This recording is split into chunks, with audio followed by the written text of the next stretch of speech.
Hi, Madge. Are you in?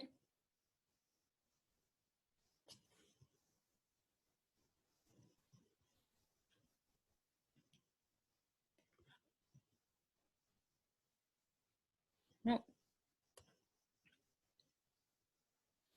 Madge has been having issues with her internet today. We had a staff meeting and she was struggling to connect this Okay. I morning. got it.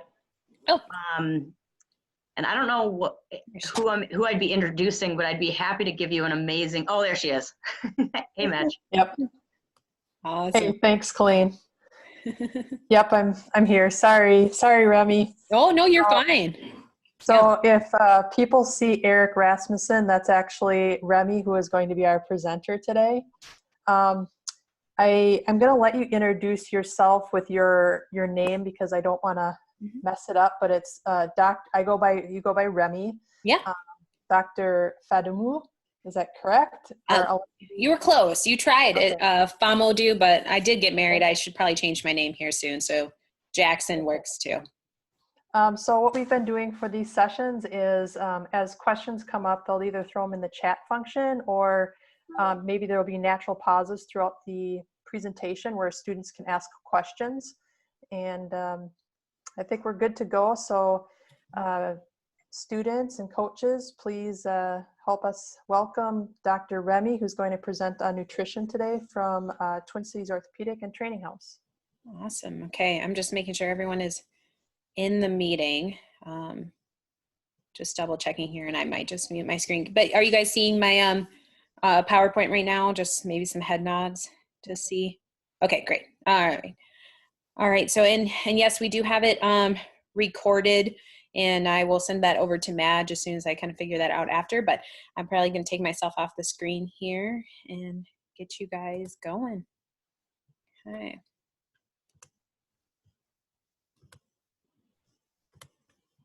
All right. Okay.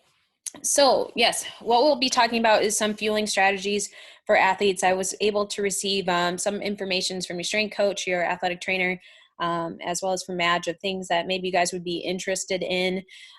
There is the chat box, so feel free. I do have you guys all muted for the sake of just not having some background noise. I apologize ahead of time if my dog ends up coming into play.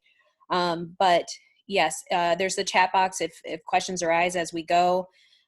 Feel free to put them in there and we'll get to them, but we'll separate the talk a little bit. So first, if I can get the screen to work, just a little bit about me. It's always nice just to hear like who you're speaking from or who is speaking. So I'm actually from Minnesota. I went to Bloomington Kennedy, and of course now my doorbell is ringing, so I apologize for that. But yes, so Bloomington Kennedy, I grew up in Bloomington here. Me and my twin sister, you'll see there, played soccer at Bloomington Kennedy, and we were recruited out to Ohio University, and we both played soccer there. I love that picture. It makes me feel young again.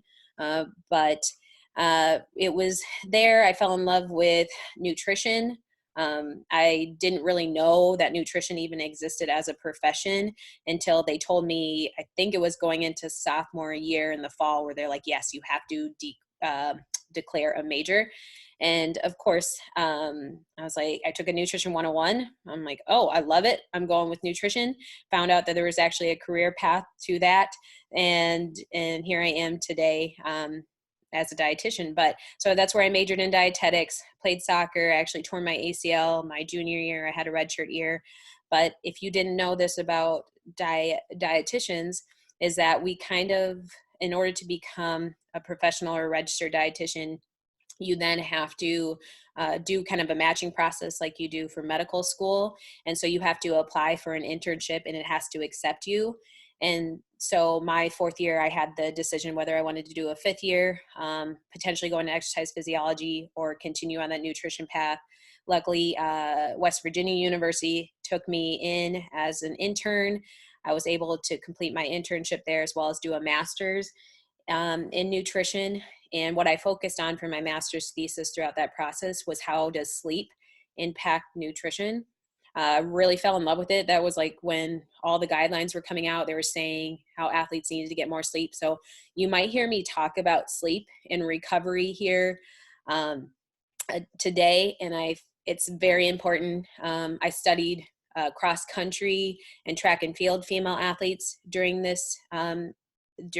my master's, and looked at how does getting more sleep impact activity and nutrition. So you're gonna hear me talk about that today. Finished the internship and finished my master's. I guess my advisor liked me so much that I got she was like, do you want to do a doctorate? I'm like, sure, let's do this. And in that time I studied how does nutrition impact the microbiome. So I'm very comfortable, ladies, with stool. Yes, I said it. I'm more of a stool person than I am a blood person. I love that we have all this gut bacteria, how does it play a role in our body? And so I'm very comfortable with that. So talking that, I won't really get into that today, but if you guys ever need to reach out to me and want to go that route and talk about like probiotics and gut health, I'm your girl. Then I thought maybe I wanted to get into academia. I was recruited out to Gainesville, Florida at the University of Florida to do a postdoc. I thought I wanted to do some research and teach. However, within 6 months, I got a call from Twin Cities Orthopedics here to come and start their nutrition program. So in 2017, I was the first full-time registered dietitian with TCO. We have now since grown to 2 other dietitians. I'll mention Kayla here at the end. She's our other sports dietitian, but we have another dietitian on staff. And the reason being that we've grown is because now I've transitioned full-time with the Minnesota Vikings. So some of my time on the off season is spent with TCO. So let me just admit the rest of these individuals into our meeting. So yes, so that's just a little bit about me. So again, there's no bad questions. I love working with female athletes because I was there, I've seen it, I've heard it. So there's no bad questions, ladies. Maybe some of them are going to be personal to you later and you can always reach out to me. But I just wanted to give you that background because if anything I've gone through or seen anything that you guys have seen. Okay, so moving on. Well, we'll go over a little bit about Nutrition 101. I don't want this to be the heaviest part of our topic, but talking with your professionals there, that maybe some of you guys might need a crash refresher on this. I think it's good to know because even though you might know Nutrition 101 just for the general population, sometimes that doesn't transition into the athlete. And athletes are just a very vulnerable population, and you mix in the female athlete and it even gets to be more vulnerable. So we'll go over that. Talking about fueling strategies, especially the in-season versus the off-season. You guys are kind of in this off-season mode with everything going on. And so, what does that look like now? How should you be eating now versus once you get back into it? What should that be? And so we'll go over those. Supplements, for sure, always to tackle, and when to seek help. So when maybe issues arise, when should you start looking maybe to get some help from Kayla or I on the nutrition realm? And then we'll go over some just big questions at the end, especially if I didn't cover them within the sections. All right.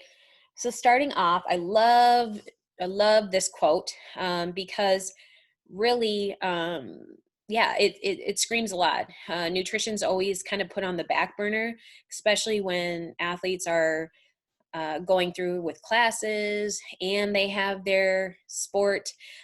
Nutrition and sleep can be on the back burner, but I always love to say that's that one extra step that makes a good athlete a great athlete.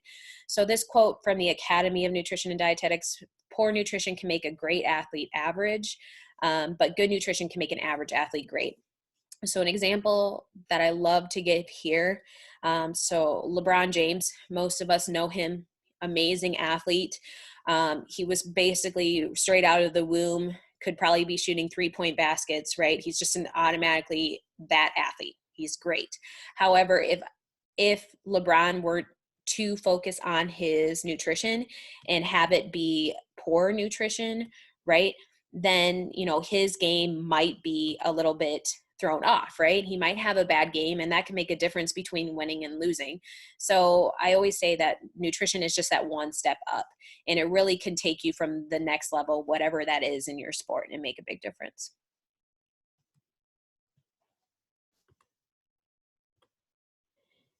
What does nutrition help with when it comes to the athlete? Well, we all know it helps to preserve and build muscle. Most of the time when athletes come to see me, they really are, they're Remy, how do I build muscle? Especially when I'm talking to my male athletes, my football guys, but even my females, right? There's no athlete out there who comes to me and says, Remy, no muscle, none. I'll just take nothing. If that were the case, I would say then you're not really looking to enhance your nutrition. So muscle is primary. That's what really makes an average Joe to a standard athlete. Maintaining healthy bones, we all know that. For female athletes specifically, bone health is key. Maximizing oxygen, so we get that long endurance going, so we can last throughout, so we can recover and repair after the workout or after the activity, so we can get back there and do it again the next day. We know that proper hydration, so not just what we eat, but what we drink, is optimal. That's usually the first thing. If an athlete is decreasing in their performance really quick, it could more than likely and most likely is fluid intake. And then providing that energy to fuel for high performance, not only as an athlete, but I love to say as a student athlete. All you guys are student athletes, and it's important nutrition helps you to, fuel yourself within the classroom. I love to say that nutrition or that female athletes are like the smartest people in the world, right? Because I tell that even to my male athletes, that really they are the smartest individuals. And I just want to make sure that you are succeeding not only on the field, the court, on the track, but also within the classroom. And then supporting growth and development, I think is huge. I'm not looking for what's going to happen within the next year or two. I'm looking at how does nutrition help you to succeed in the long term. As female athletes, that's very important. Right now, I'm actually, Madge knows this, but I'm expecting my first child in May, and I'm thinking about that with other females growing through this, and having that healthy resource there to get you through that stage of life, or even further. So we just want to make sure that you're having these healthy practices in order to have healthy and a long quality of life.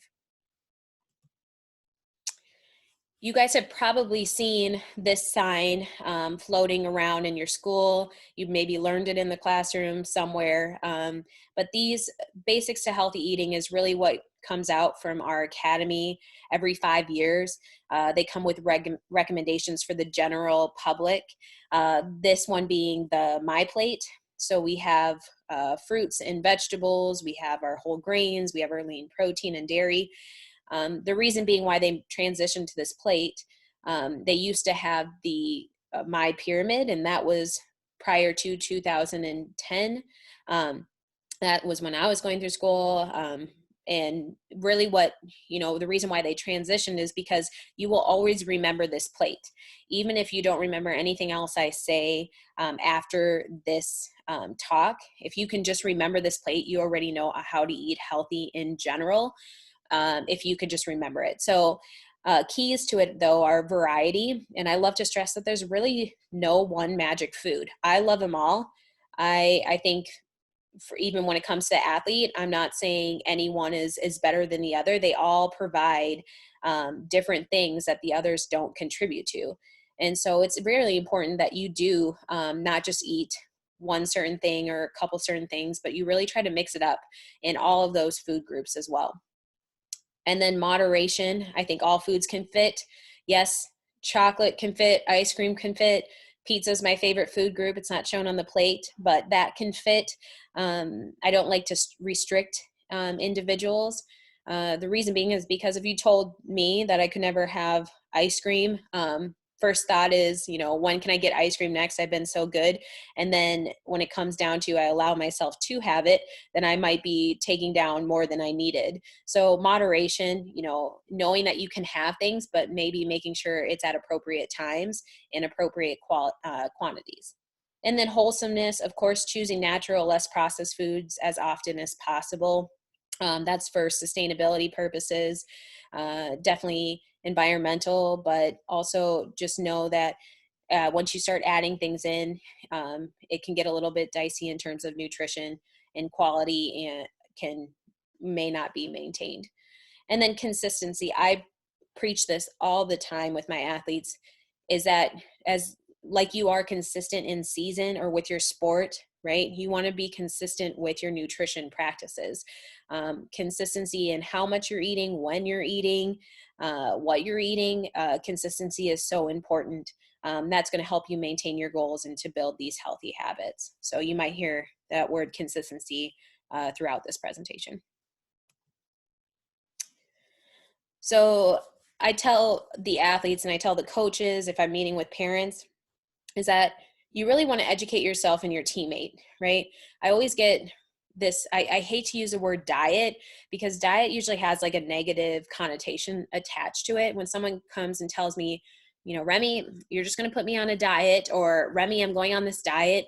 Usually first thoughts are, if you thought to yourself, if I said, you know, you're going on this diet, well, you're thinking to yourself, oh man, she's going to just give me a lot of vegetables. I'm going on a bird diet or rabbit diet and just eating lettuce, and all that stuff. And it shouldn't have that bad, name attached to it, but it kind of does. And so I love to tell athletes that really your goal when it comes to nutrition is to eat and train, right? Or training will be the activity, but that's your goal, right? You go out, you eat to fuel your exercise, and you train in order to become that best athlete. But I have other people who diet and exercise, right? Those are people that come to me because maybe they have some health issues that require nutrition practices, or maybe they're trying to lose or gain weight, right?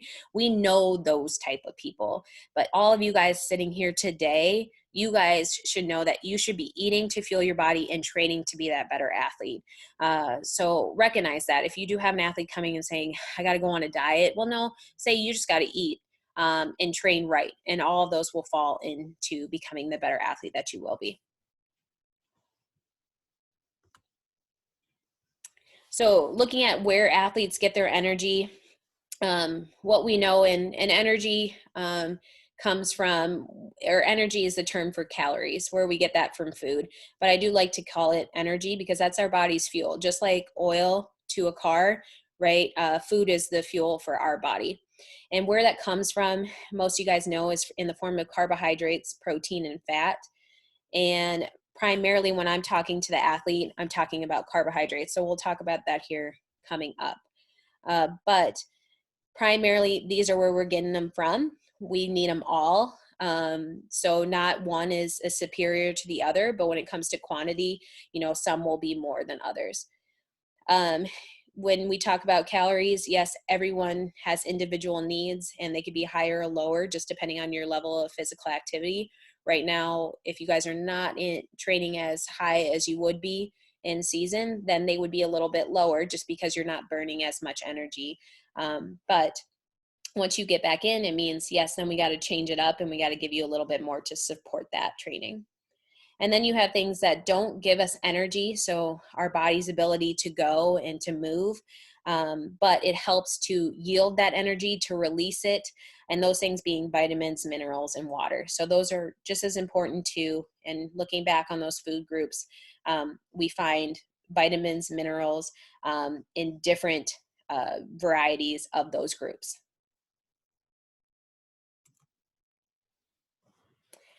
And I love to start with this one, with carbohydrates, because I feel like it's getting a bad rap these days.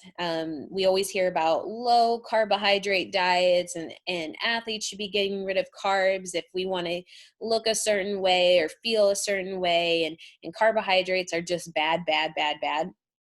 On the contrary, though, this is actually the most important fuel source for you as an athlete. This is one that I get very nervous when an athlete comes to me and says, Remy, I want to eliminate carbs. Tell me how. They're not good for me. I get very nervous and I get very scared because this this is the fuel that your body relies on first, whether that be for a short burst of energy, for long term. This is the one that our brain is relying on. So if we need, if we are running out of this key fuel source, this is where athletes are going to feel very fatigued. They're coming to me and they're like, Remy, I'm hitting a wall physically or mentally. I'm like, okay, so what's going on with the diet? Usually carbohydrates are starting to be taken out.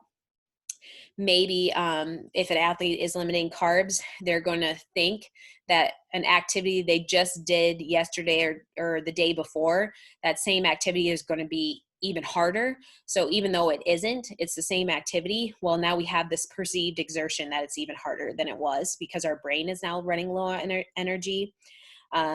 Impaired performance, reduced immune system functioning. So yes, athletes, when they come to me towards the end of the season and I see a cold, I know right now is different with the virus, but athletes sometimes tend to be more sick or increased risk of a cold or flu towards the end of the season. And the reason being is because maybe their fuel patterns are off.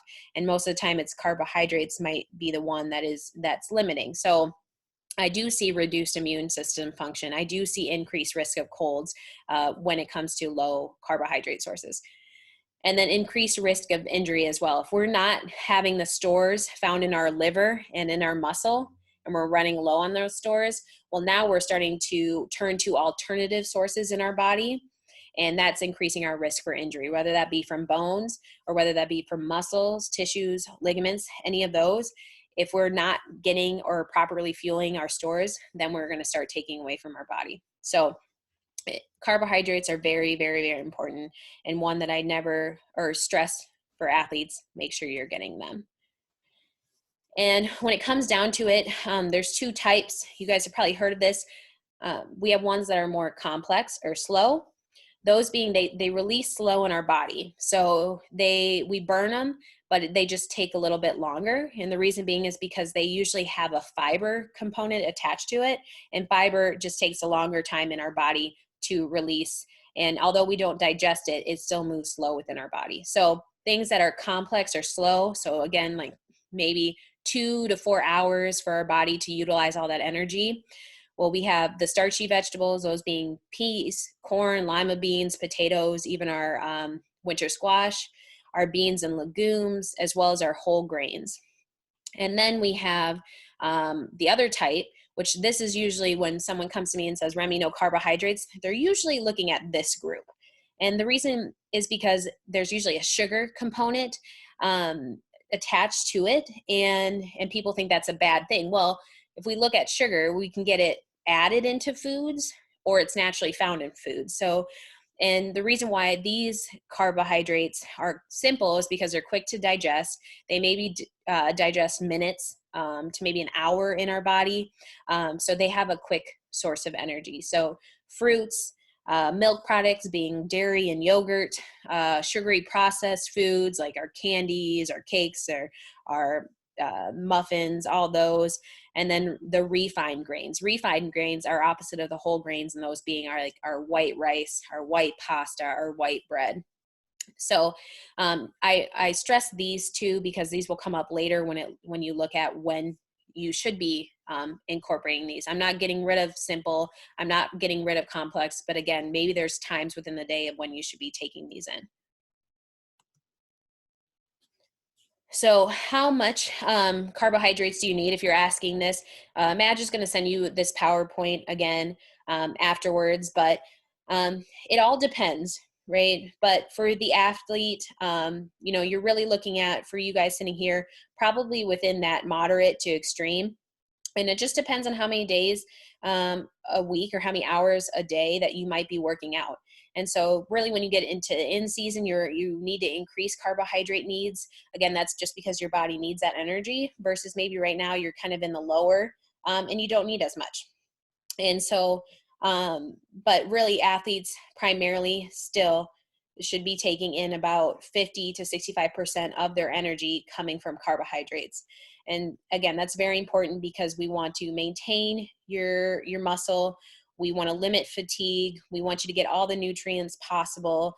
And we want you to have that full energy that you have. So just looking at it, if you're looking at the different breakdowns here, you can kind of see and calculate that to your needs. But my advice is just making sure carbohydrates are the primary at each of your meals. And I'll show you kind of those plates a little bit later when it comes to plates and snacks, but carbohydrates should make up a majority regardless.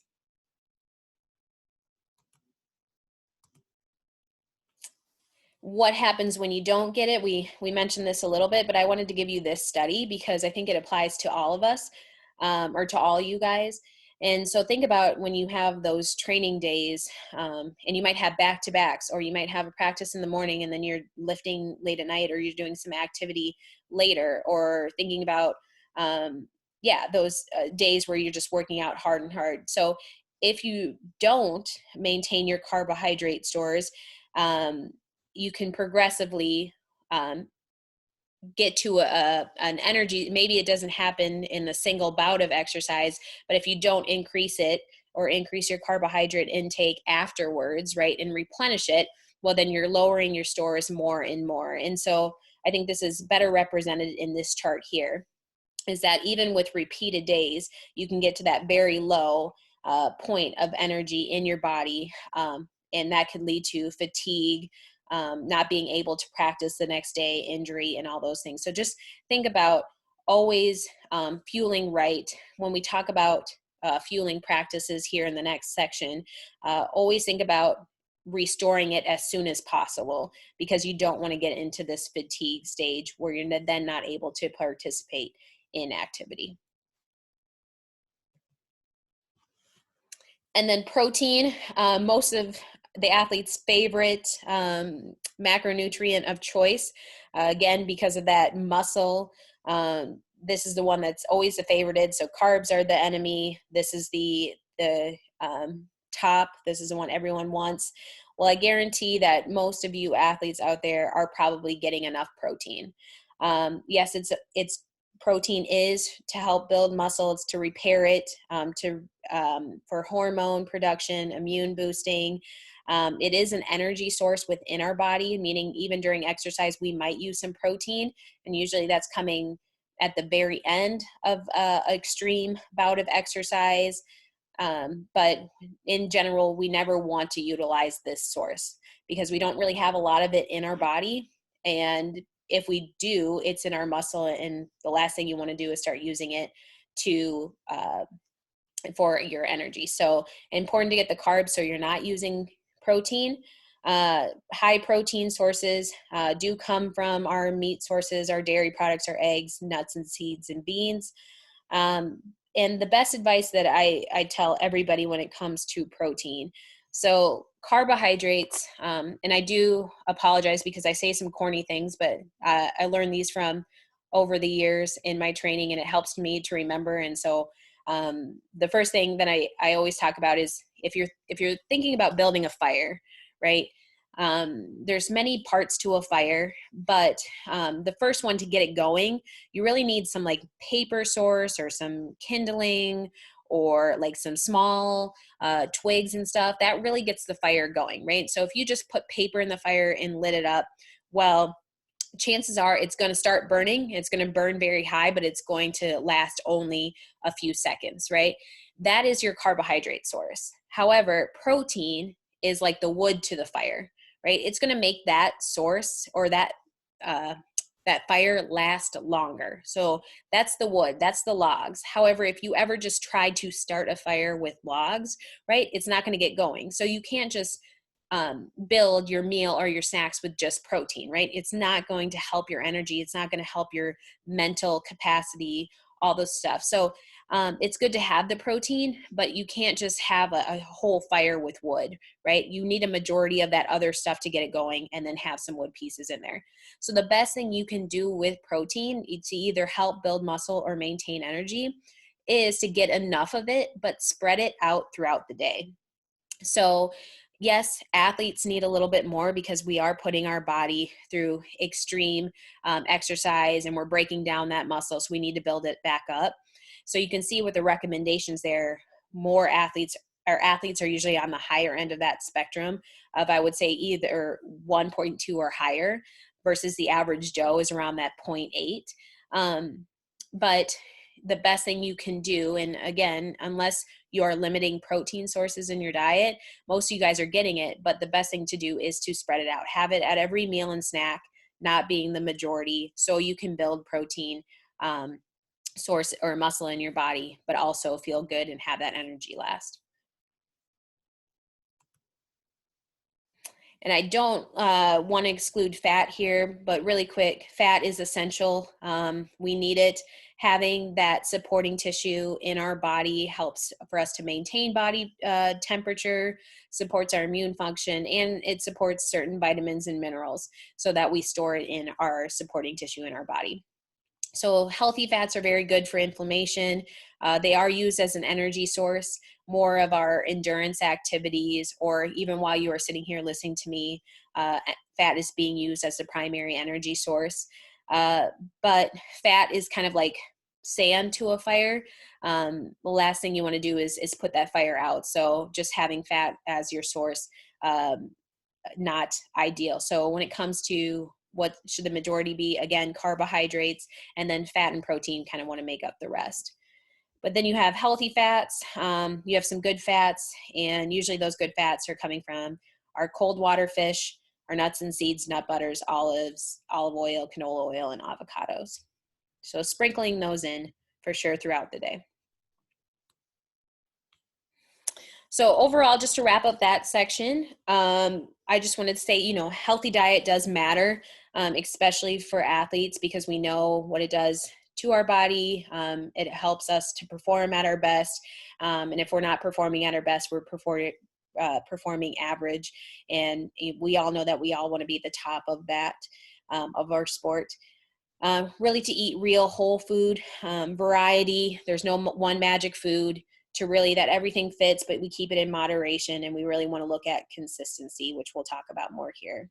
But really, I stress that all foods can fit, ladies. The only thing that I would say for an athlete, and not one that I would ever encourage, is of course alcohol.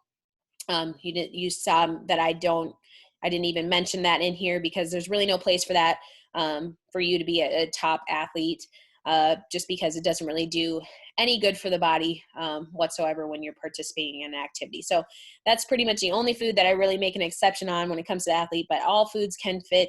It's just a matter of when you would want to fit certain foods, and we'll talk about that. But so far, right now, I'll leave some questions open.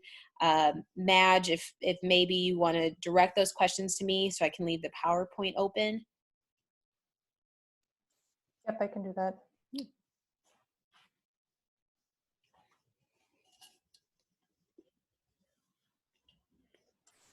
If anyone wants to unmute themselves to ask questions rather than chat, please do so as well. Mm-hmm.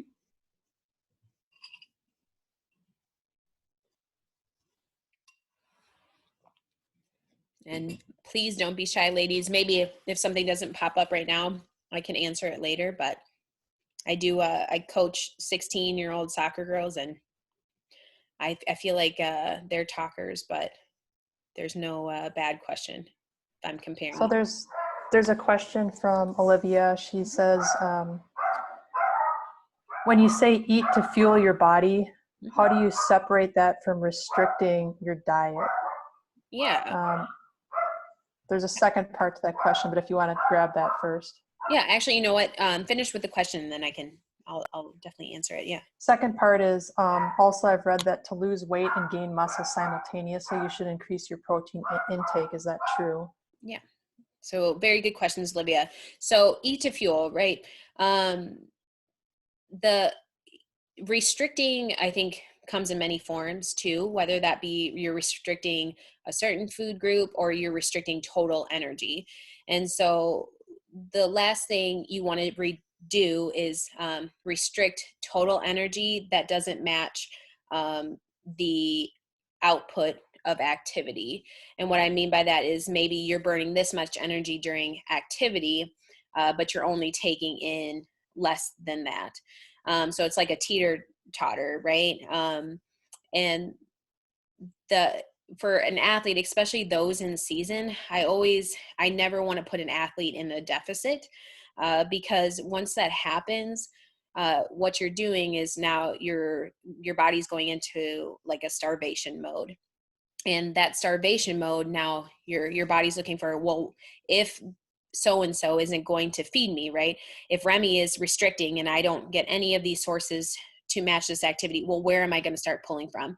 And the last thing you want to do is start pulling from sources within your body. This first one being muscle. And so it's never really good to restrict in terms of total energy. You want to fuel at least to match your output, if not even a little bit more, depending on your goals for your weight. And so, and that kind of leads to the next question, where you said you heard that you want to restrict calories but build protein. So I love to throw this question out is, well, how do you build something if you don't have enough of that in there?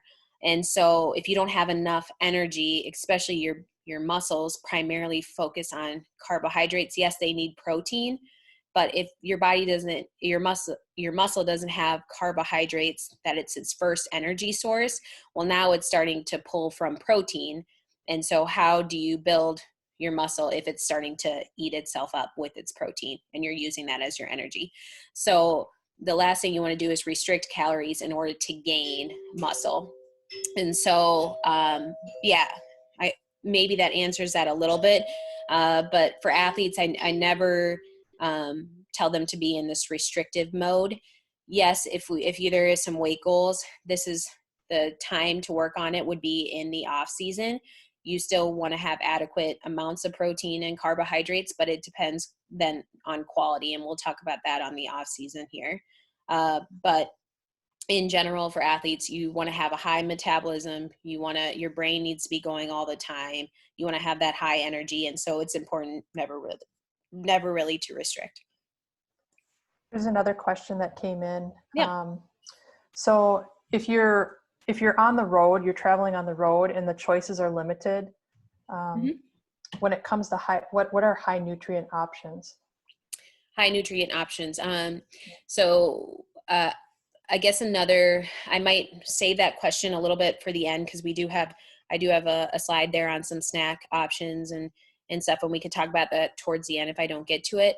But I would say that question, when you're talking about high nutrient, are you talking about high calorie options or high nutrients in terms of like high vitamin, mineral, or protein sources? So maybe whoever has that question, maybe try Yeah, they're looking for both. For both. Okay. Got it. Yeah. So let's follow back with that. Please, Madge, remind me if I don't answer that at the end.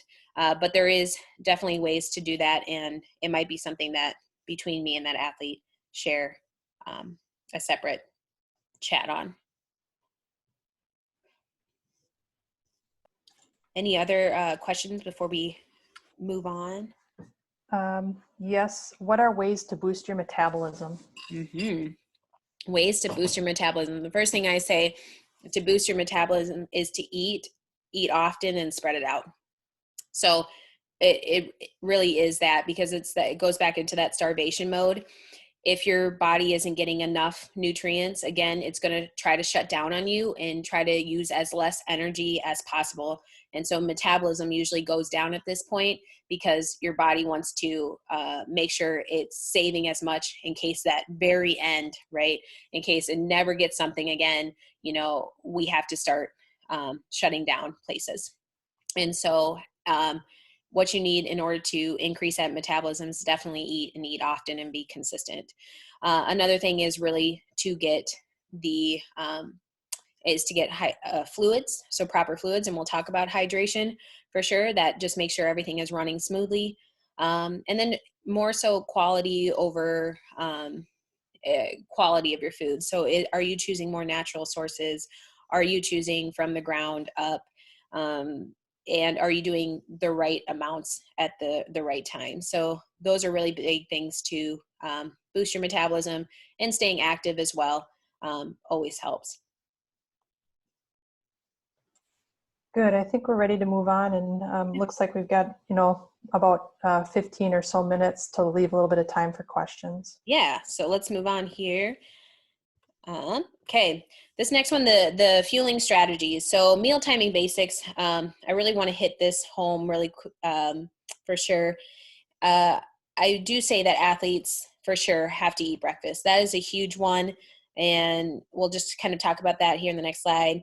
Spreading calories out for maximum energy. So that answered the previous question, that I tell athletes that there is no if or but.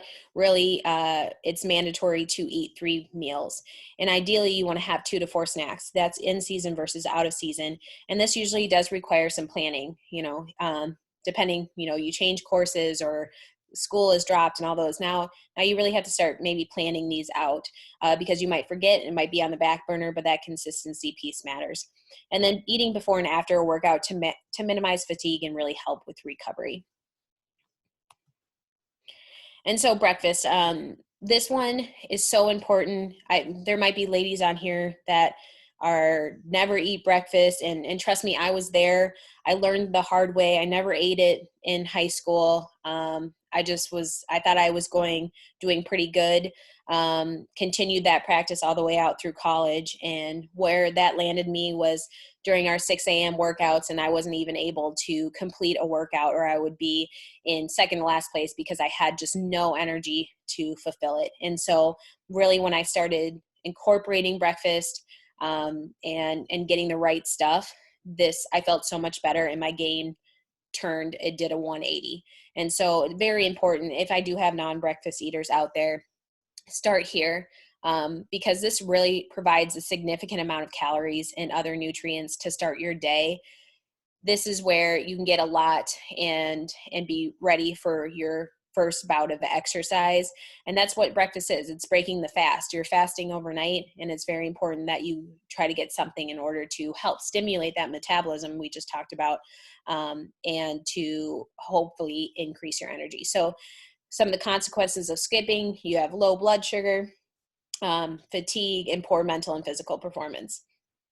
And trust me, even if you are skipping breakfast right now and you feel great, you're going to feel great and better if you just increase something and have a little something. So nibble on easily digestible foods, crackers, or a sports bar. So those being like our simple carbohydrates that I talked about, especially if you have early morning workouts or competitions. It really is important that you get a little bit of something.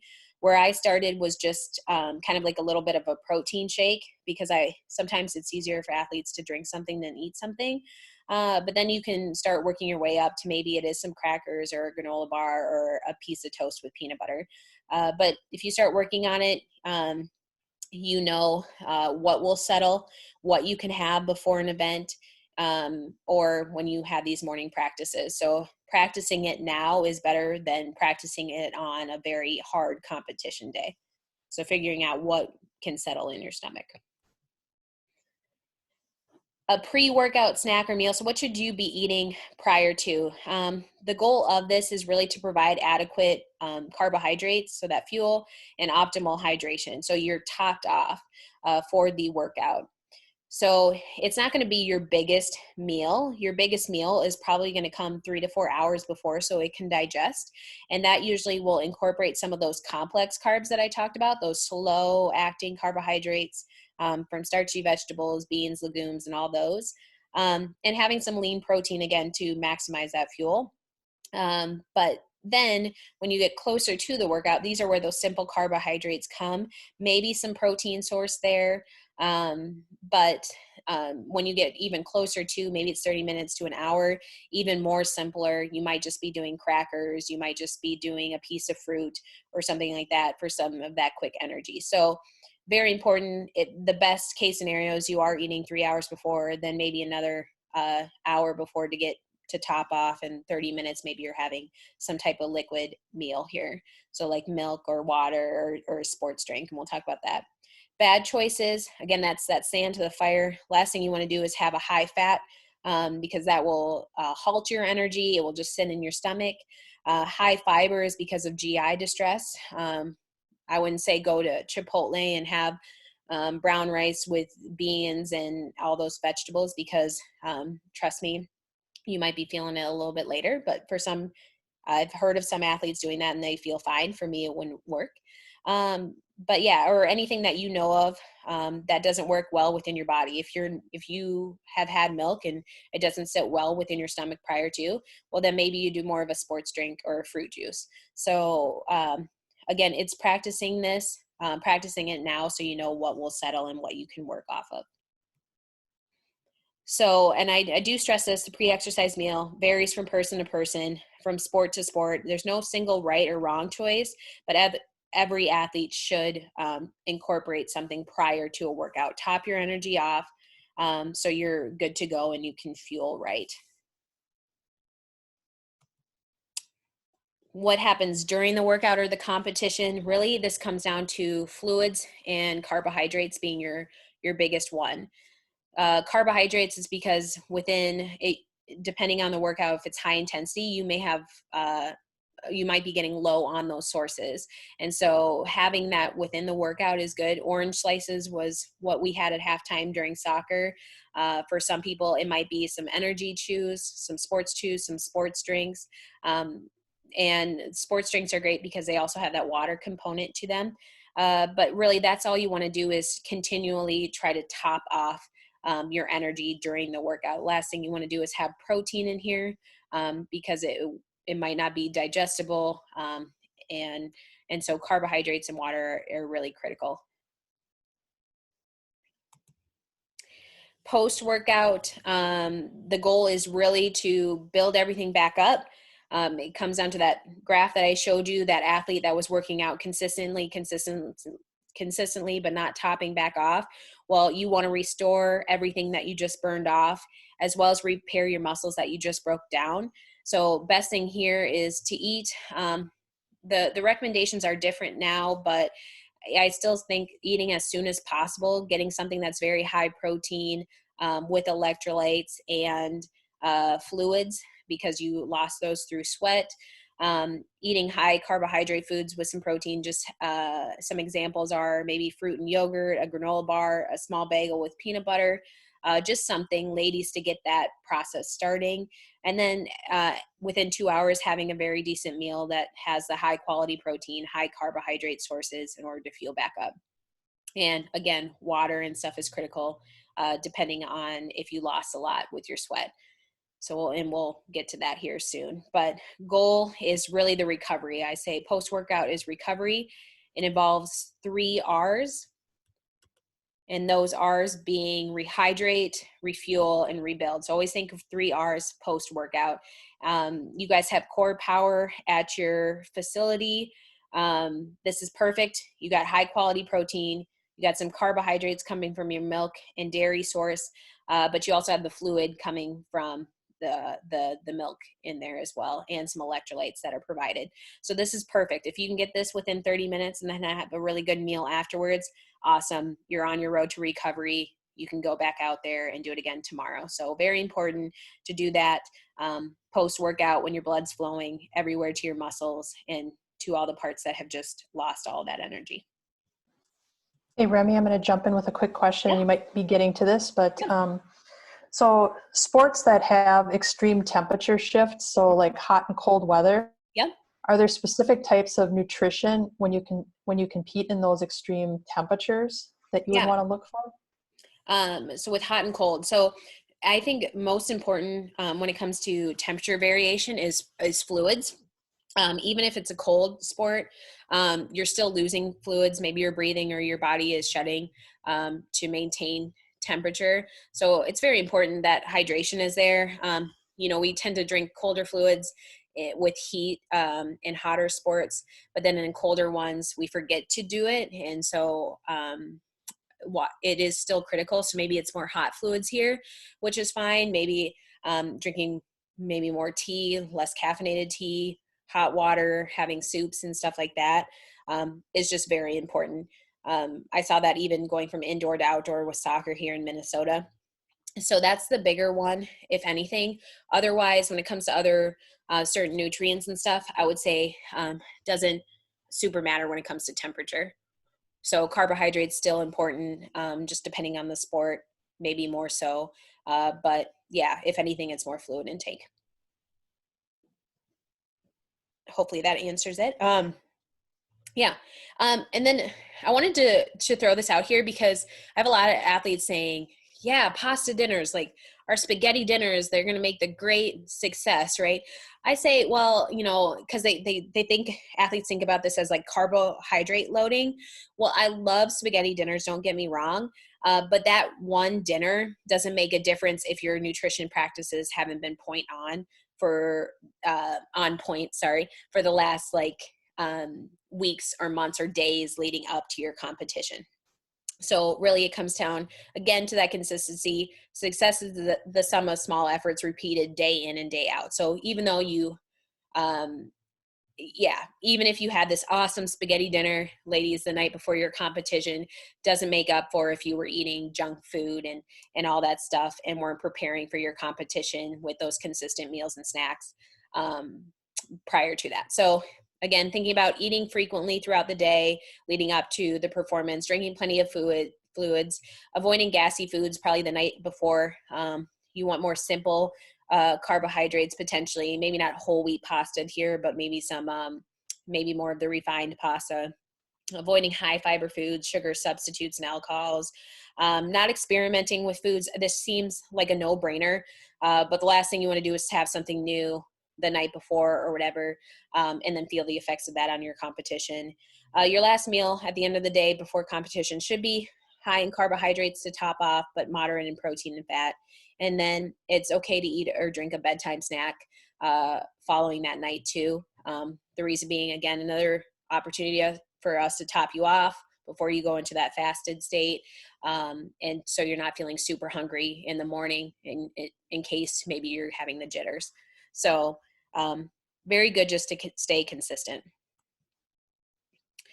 So leading into that question, how is fueling different from now? Well, the best way to maximize your energy, even control your weight and boost your metabolism is by making sure meals and snacks are planned and they're healthy, right? Snacks, you want to choose low calorie and high fiber snacks when you're out of your activity. So this being like again, a couple hours outside, maybe your activity or your exercise has been lowered with everything that's going on. So things that come with a lot of calories, but or low calories, but high nutrients. So getting to that question, Madge, like fruit and veggies and whole grains, whole grain crackers, whole grain pasta, popcorn, right? Those snacks are things that you can be incorporating to still get the 2 to 4 snacks, but they don't come with the energy piece. So they help to control your weight, maximize energy, and boost metabolism, but they don't give the opposite effects. And then you want to choose maybe moderate and heavy snacks when you're with added protein for activity because you have that activity piece, you're having a lot of energy put out, so you're going to need it in order to maximize energy, fuel, and be able to recover. So crackers with nut butter, yogurt, parfaits, sports bars, smoothies, cottage cheese, right? Those are things that come with the calories that you need to maintain that activity. Other snacks that you can think about. So thinking about things that maybe you could do on the road, right? Whole grain bagels with nut butter. Nuts and seeds are maybe not nuts by themselves, but nut butters are pretty inexpensive. Buying like a pack of bread or bagels just for you to have. Crackers with peanut butter. I like those Ritz crackers, right? I give those to the athletes. Those are pretty inexpensive there. You could just buy crackers with, some nut butter to give the calorie piece and the protein piece. Dried fruit, fresh or dried fruit, even canned fruit I'm okay with here as long as it's in water, its own juice. That's pretty cheap as well. Trail mix, you can build your own trail mix. This is what we were going to do with you guys, or make energy bites if we were in face to face, but unfortunately that fell through. String cheese, although relatively inexpensive, not as portable unless you have like a little cooler system. Veggies with some low-fat dressing, some dry cereals are okay here too, just to have. Granola, energy bars, many different bars out there, but those are pretty inexpensive. Yogurts, peanut butter and jelly sandwich, you can recreate this so many ways. You can have it on a bagel, you can have it on a bread, you can have it on a pita, many different things, but that's one that's portable and pretty inexpensive as well, and a very high calorie, moderate calorie snack that you can keep in your bag. Pretzels or baked chips and some sports drinks as well. So I love to say not planning is like preparing to fail. So always plan ahead, have some of these snacks in your bag. Know that if you are going on the road, where might you be stopping? If you're not stopping, can you bring them ahead of time? Are they portable? And yeah, and where can you keep them? When can you eat them? So those are things that, just some suggestions there that you can have. How do meals different in season versus out of season? So the out of season is that blue kind of easy training, weight management. This is where activity goes lower, so it's okay to lower energy or calorie intake here. So you'll see that your plate is more high on the nutrient dense, like fruit and vegetables and whole grains. Again, carbohydrate sources are huge here, where it makes up at least 3/4, almost 3/4 of the plate. And then you have high protein sources here too, in order to help still build that protein or muscle. You still want some of those good fats, but the fats are not as much here when you're out of season, but you do sprinkle them in for the inflammation piece. And then in season, because activity is increasing, training is there, now you want to build and have more calories coming in. You have more grains, less fruit and veggies, right? They're still there for the nutrients, but they're not there for the calories. And then protein, you can see, actually might stay the same from in season versus out of season. Again, you don't need too much, but the best thing to do is get enough and spread it out. And then fat is increasing a little bit here because you need a little bit more. And then when hard training comes, grains do make up a majority of it. And then fruits and veggies, again, because they're low calories, gets lower. And protein, again, stays the same. So it's that consistency there, but fat increases as well. So just notice that, again, you just don't have as, or carbohydrates still remains the same. Carbohydrates, protein is still the same amount, but is spread out. So carbohydrates increase as season goes on or activity increases. But it is important to listen to your hunger cues. This is the mindfulness, right? There's a difference between wanting a treat versus maybe needing something to eat. So signs of hunger, if your stomach is growling, you're probably already past the sign of hunger. But if you're feeling fatigue, you're irritable, you're shaky, you have headaches, poor concentration, maybe not sleeping as well, maybe you need to start incorporating some more meals throughout the day. So that mindfulness piece, again, consistency here helps. If you kind of plan it ahead of knowing that you're going to have snacks in between these times, it's great.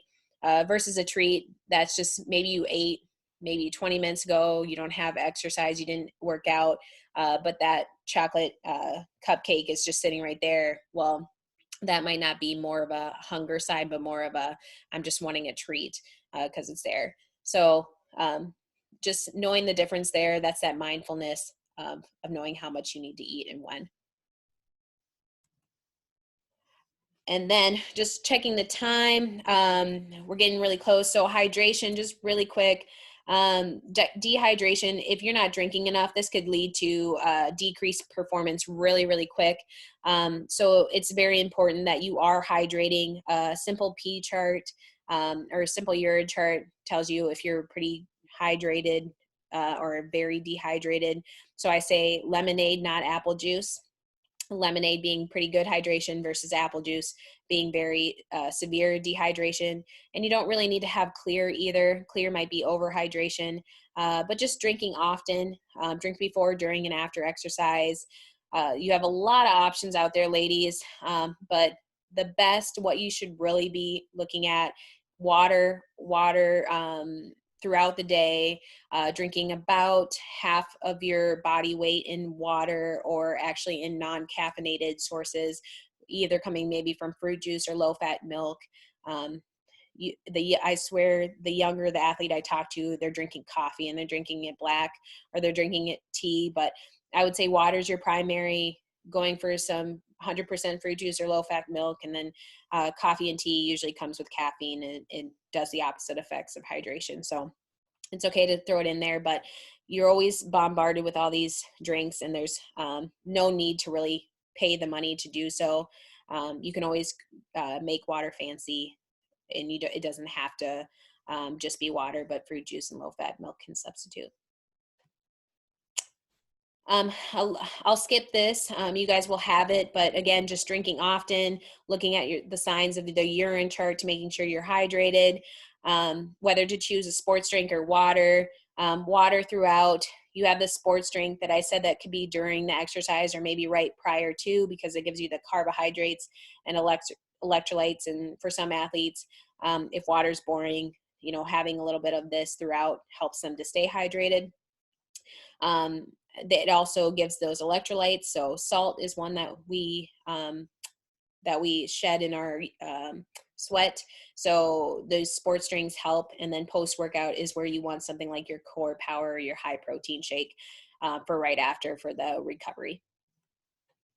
So just wrapping up, eating breakfast every day, having 3 meals and 2 to 4 snacks is really mandatory. Doesn't matter if you're in season versus out.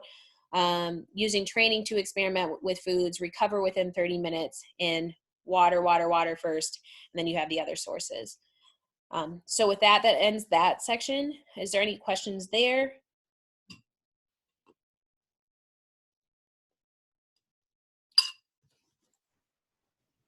I don't see anything in the chat right now. Okay.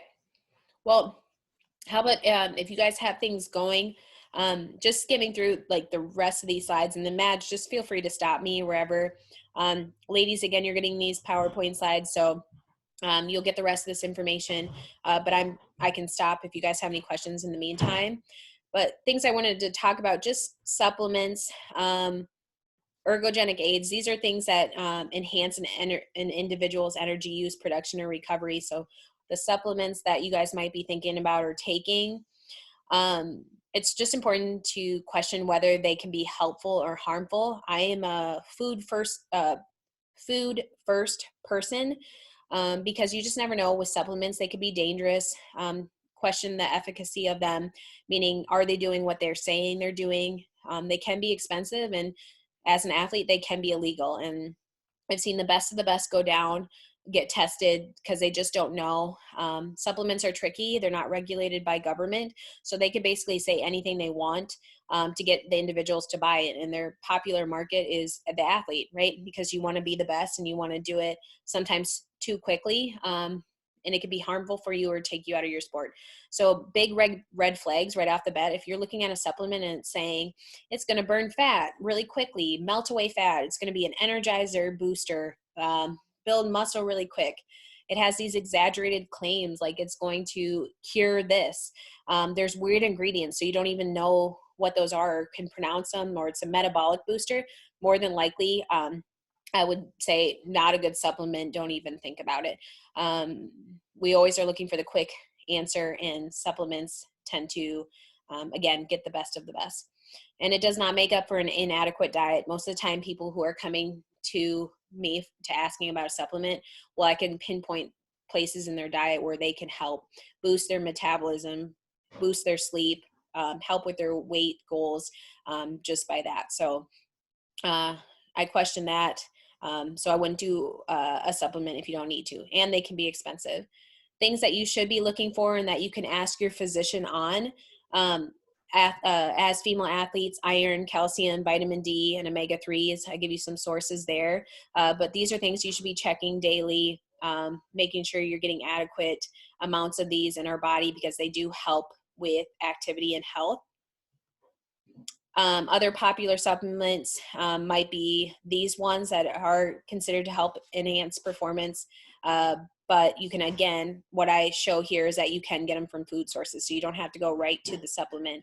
But if you have questions on these, I would be happy to do that more individually, maybe over an email if you have them. But these are things that have been shown to help with performance, and athletes can be taking them. But never forget this: rest and athletic performance. You got to rest, because if you don't, you're going to risk fatigue, energy depletion and injuries and reduced performance. And sleep is very much in there, and I can always chat about that at different times. But if you are one of these athletes and you're telling me, Remy, I have digestive problems, maybe restricting food, you're trying to lose weight, or you hear this with some of your athletes, these are things that I think can be barriers to nutrition and might end up hurting the athlete. And I was going to go over this, but not enough time. So I do want to point you to, her name is Mary Kane. I suggest you just go and look for her. She has a YouTube video. I have the link there. She talks about this thing called relative energy deficiency. Sorry, I'm missing a Y in sport. It's called REDS. And this is huge when it comes to females. And so a lot of things happen when we don't get enough energy, going back to that question, that might really decrease performance really quickly, but overall health. And Mary Kane talks about this, a very good athlete who just happened to be in the wrong circumstance when it came to Nike training out west. So, and then if you see any of these things, if you have any questions, Kayla is there at the top right. I'm there at the bottom.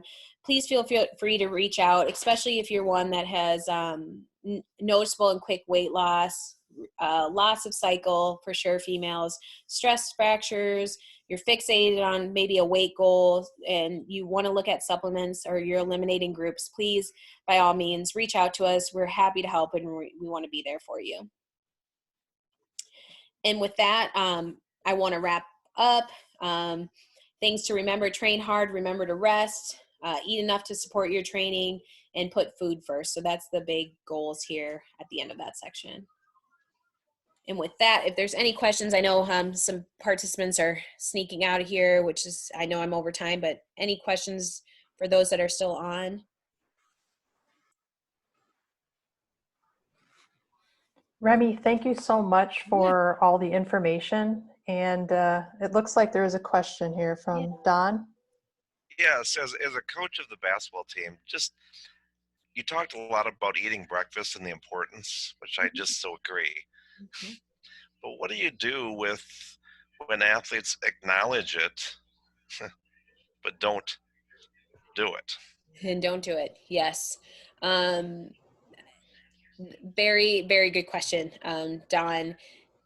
I think that is one that very hard to answer too, actually, because it takes really that independent knowing that it is the right thing from your body. I mean, unfortunately, I waited until I was almost at my prime to start implementing it. But I think it takes maybe some support from the coach staff, the professionals around, the teammates, maybe having it there, really just preparing it, even if you have a plan in place. For me, it just took that planning it out, and even having a couple of bites made a big difference.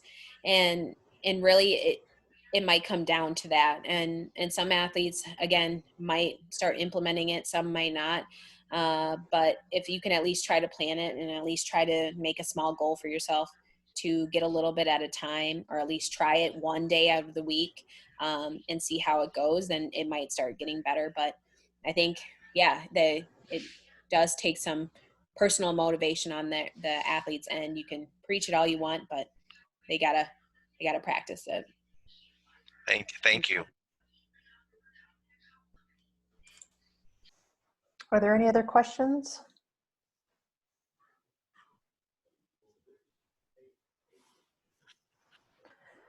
Awesome. Well, once again, Remy, thank you so much for doing this presentation for us. I think there's a lot of valuable information within this, and I will be getting these slides, and the recording will be posted on our resource page shortly. Yeah. I think that there will probably be some follow-up questions as well from other people, and they've got your email there, and I know that they might reach out to you individually. Yes. Yeah. Just knowing that you're on a short time frame here as far as maternity leave coming up. So yes. Well, if it doesn't go to me, it will go to Kayla, and she's has a lot of experience. Well, but we do really we take any questions. Again, no bad questions, ladies. And even if there's coaches on, or individuals that work with athletes, athletic trainers, or strength coaches, by all means, just send some questions. We have information that we can share with you guys.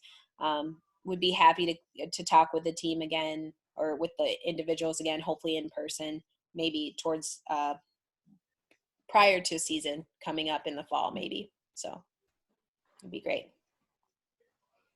So thank you so much then all for your time. And yeah, and I will send that over to you, Madge, when we, after we leave here. Great. I appreciate it. Thank you. Thank you.